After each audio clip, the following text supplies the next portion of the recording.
மகளே சீயோன், அகமகிழ்ந்து ஆர்ப்பரி, இதோ நான் வருகிறேன், வந்து உன் நடுவில் குடிகொள்வேன். நம் ஆண்டவராகிய இயேசு கிறிஸ்துவின் அன்பும் அருளும் அமைதியும் மகிழ்ச்சியும் உங்கள் அனைவரோடும் என்றும் இருப்பதாக. அன்புமிக்க சகோதர சகோதரிகளே, ஜெருசலேம் பற்றி இன்றைய நாளின் இறை வார்த்தைகள் நமக்கு எடுத்து சொல்லப்படுகிறது. ஜெருசலேம் கடவுளுடைய நகரமாக அறியப்பட்டது. எருசலேம் அங்கு வாழ்ந்த எல்லா மக்களினுடைய மையமாக அறியப்பட்டது. இறை வார்த்தை சொல்லுகிறபடி எருசலேமில் எண்ணிறைந்த மனிதர்களும் திரளான கால்நடைகளும் இருப்பதால் அந்நகரம் மதிலில்லாத ஊர்களைப் போல் இருக்கும். ஏனெனில் அதை சுற்றிலும் நானே நெருப்புச் சுவரை அமைவேன் என்று சொல்லுகிறார். அதற்கு மதிர் சுவர்கள் இல்லை. அந்த மதிர் சுவர்களுக்கு பதிலாக அந்த இஸ்ராயேல் மக்களை பாதுகாப்பதற்காக, அந்த எருசலேம் தேவாலயத்திற்கு வருகின்ற மக்களை கடவுள் பாதுகாப்பதின் அடையாளமாக நானே அவர்களுக்கு நெருப்புச் சுவராயிருப்பேன் என்கிறார் நம் ஆண்டவர். அதனுள் உரைகின்ற மாட்சியாய் விளங்குவேன் என்கிறார் ஆண்டவர். கடவுளுடைய மாட்சி ஜெருசலேம் தேவாலயத்தில் விளங்குவதை இறை வார்த்தை எடுத்து சொல்லுகிறது. அதனால்தான் மகளே சீயோன், அகமகிழ்ந்து ஆர்ப்பரி, ஏனெனில் ஆண்டவருடைய மாட்சியில் நீ பங்கு பெறுகின்ற பாக்கியம் பெற்றிருக்கிறாய். ஆண்டவருடைய மாட்சி உன் மீது உதித்துள்ளது. எனவே நீ மகிழ்ந்து ஆர்ப்பரி, இதோ நான் வருகின்றேன், வந்து உன் நடுவில் குடிகொள்வேன். கடவுள் நம் மத்தியில் பிரசன்னமானார். வார்த்தை மனுவுருவானார், நம்மிடையே குடிகொண்டார். சகோதர சகோதரிகளே, தந்தையாம் கடவுள் தன் ஒரே பேரான மகனாகிய ஆண்டவர் இயேசு கிறிஸ்துவை நமக்காக இந்த உலகத்திற்கு அனுப்பினார். நம்மை அன்பு செய்வதின் அடையாளமாக இந்த உலகத்திற்கு அனுப்பினார். நாம் ஒவ்வொருவரும் பாவத்திலிருந்து விடுதலை பெற வேண்டும், தீமையிலிருந்து விடுவிக்கப்பட வேண்டும், சாத்தானின் பிடியிலிருந்து விடுவிக்கப்பட வேண்டும். கடவுளை நேசிக்கின்ற, அன்பு செய்கின்ற, அவருடைய கட்டளைகளை பின்பற்றி வாழ்கிற மக்களாக இருக்க வேண்டும் என்பதற்காக தன் ஒரே மகனை இந்த உலகத்திற்கு அளித்து நாம் ஒவ்வொருவரும் எப்படி வாழ வேண்டும் என்பதை தன் மகன் வழியாக நமக்கு கற்றுத்தந்தார். இறைவார்த்தை சொல்லுகிறபடி ஆண்டவரிடம் பல மக்கள் வந்து சேருவார்கள், அவர்கள் அவருடைய மக்களாயிருப்பார்கள், அவர் உன் நடுவில் தங்கியிருப்பார். சகோதர சகோதரிகளே, கிறிஸ்துவை அறியாத மக்கள் எவ்வளவோ பேர் இருக்கிறார்கள்.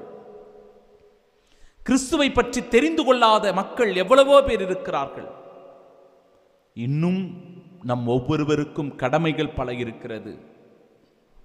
நாம் ஒவ்வொருவரும் ஆண்டவருடைய நற்செய்தியை கொண்டு போய் சேர்க்கின்ற தூதுவர்களாக இந்த உலகத்தில் வாழ வேண்டும். அறியாத மக்களுக்கு கிறிஸ்துவை கொண்டு போய் சேர்க்க வேண்டும். கிறிஸ்துவின் மதிப்பீடுகளை அவர்கள் மத்தியில் விதைக்க வேண்டும். அதற்கான நற்செய்தியின் தூதுவர்களாய் நீங்களும் நானும் இந்த உலகத்தில் வாழ வேண்டும். சகோதர சகோதரிகளே, அதனையே நற்செய்தி வாசகம் மக்கள் இயேசுவினுடைய செயல்களை எல்லாம் பார்த்து வியப்படைகிறார்கள். ஆனால் ஆண்டவர் இயேசு மானிட மகன் மக்களின் கையில் ஒப்புவிக்கப்பட போகிறார். அவர்கள் அவரை துன்புறுத்துவார்கள், கொலை செய்வார்கள் என்று தன்னுடைய துன்பத்தை, தன்னுடைய மரணத்தை, எருசலேமில் தனக்கு நடக்கப் போவதை வெளிப்படுத்தி காண்பிக்கிறார். ஒரு பக்கம் முதல் வாசகத்தின் வழியாக எருசலேமே நீ மகிழ்ந்து ஆர்ப்பரி என்று சொல்லப்படுகிறது. இன்னொரு பக்கம் எருசலேமில் ஆண்டவர் இயேசு எப்படி துன்புறுத்தப்பட போகிறார், சிலுவையில் அடையப்பட போகிறார், அவர் சிலுவையிலே தன் உயிரை தியாகமாக கொடுக்க போகிறார் என்பதை வெளிப்படுத்தி மக்களுடைய மீட்பிற்காக ஆண்டவர் இயேசு அந்த சிலுவையின் வழியாக நம் ஒவ்வொருவருக்கும் மாட்சியை கொண்டு வருகிறார் என்பதை வெளிப்படுத்தி சொல்லுகிறது இன்றைய நாளின் நற்செய்தி வாசகம். சகோதர சகோதரிகளே, இன்றைய நாளினுடைய புனிதர் வின்சென்ட் தே பால் அவர்கள் பிரான்ஸ் நாட்டில் 1581ஆம் ஆண்டு ஒரு ஏழை விவசாய குடும்பத்தில் பிறந்தவர். இவர் இவ்வளவு புகழோடு விளங்குவதற்கு என்ன காரணம் என்றால், ஏழைகள் மீதும் கைவிடப்பட்டவர்கள் மீதும் அனாதைகள் மீதும் விதவைகளின் மீதும் அதிகமான அன்பு கொண்டிருந்தவராக, அவர்களின் தேவைகளை நிவர்த்தி செய்கின்ற நல்ல ஒரு புனிதராக வாழ்ந்திருக்கிறார். ஏழைகள், நோயாளிகள், ஏழை பிள்ளைகளுக்கென்று தொண்டு நிறுவனங்களை அமைத்து அவர்களுடைய வாழ்க்கை வளம் பெற உழைத்திருக்கிறார். திரு அவையானது இன்றைக்கு இவரை சிறப்பித்துக் கொண்டாடுவதற்கான காரணம் இவருடைய சேவை மனப்பான்மை, இவருடைய தொண்டுள்ளம். இரக்கத்தின் அடையாளமாக திரு அவையால் இன்றைக்கு இவர் அங்கீகரிக்கப்படுகிறார், அடையாளப்படுத்தப்படுகிறார்.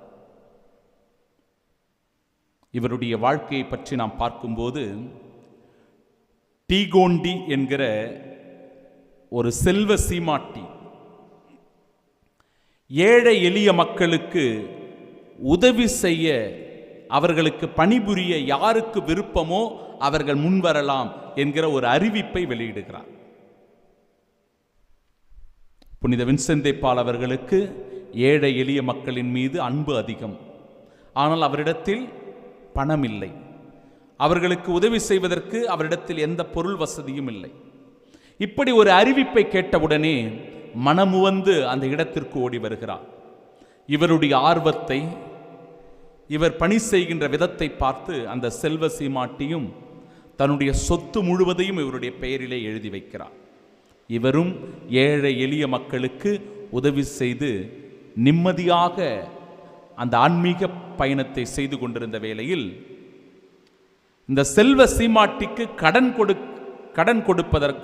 கடன் வாங்கிய ஒருவர் இடத்தில் போய் அந்த கடனை வாங்குவதற்காக வின்சென்ட் தே பால் அவர்கள் கடலில் பயணம் செய்கிறார். அந்த பயணத்தின் போது சகோதர சகோதரிகளே, கடற்கொள்ளையர்களால் இவர் நாடு கடத்தப்படுகிறார், அடிமையாக விற்கப்படுகிறார். ஒரு முஸ்லிமுக்கு, இஸ்லாமியருக்கு இவர் அடிமையாக விற்கப்படுகிறார். பிறகு அந்த இடத்திலிருந்து இன்னொரு கிறிஸ்தவருக்கு இவர் அடிமையாக விற்கப்படுகிறார்.